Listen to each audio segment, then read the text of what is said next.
Bonjour et bienvenue sur 4A News.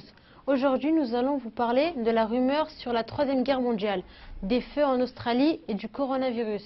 Clara, tu vas nous parler des feux qui dévastent l'Australie. Depuis septembre 2019, l'Australie est ravagée par de terribles incendies.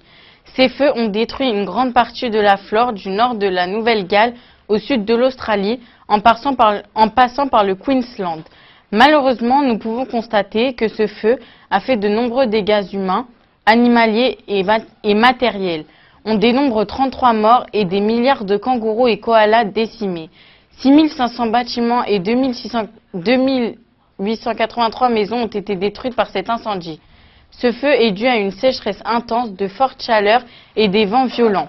Ce qui explique son ampleur et surtout le gouvernement australien a tardé à demander l'aide internationale.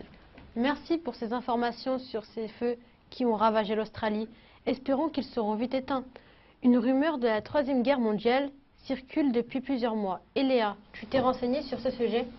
Les rumeurs de la Troisième Guerre mondiale ont démarré lors de l'assassinat du général iranien Qassem Soleimani le 3 janvier 2020 par un drone américain.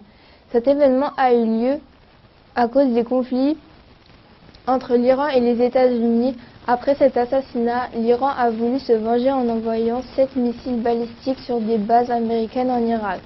Suite à cela, de nombreux tweets ont commencé à tourner sur les réseaux sociaux, ce qui a créé ces rumeurs d'une troisième guerre mondiale. De nombreuses personnes y ont cru, alors que d'autres ont juste ignoré la rumeur.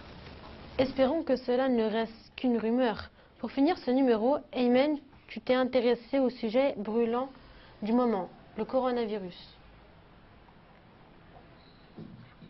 Depuis janvier 2020, une épidémie de coronavirus s'est propagée depuis la Chine. Les symptômes principaux sont de la fièvre ou une sensation de fièvre et des signes de difficultés respiratoires de type toux ou essoufflement.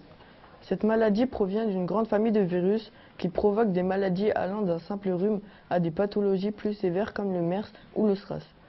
Pour l'instant, il n'existe aucun vaccin contre le coronavirus. Plusieurs traitements sont en cours d'évaluation en France en lien avec l'OMS pour être utilisés contre ce nouveau fléau.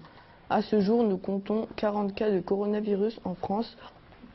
À peu près 77 000 personnes ont été contaminées en Chine.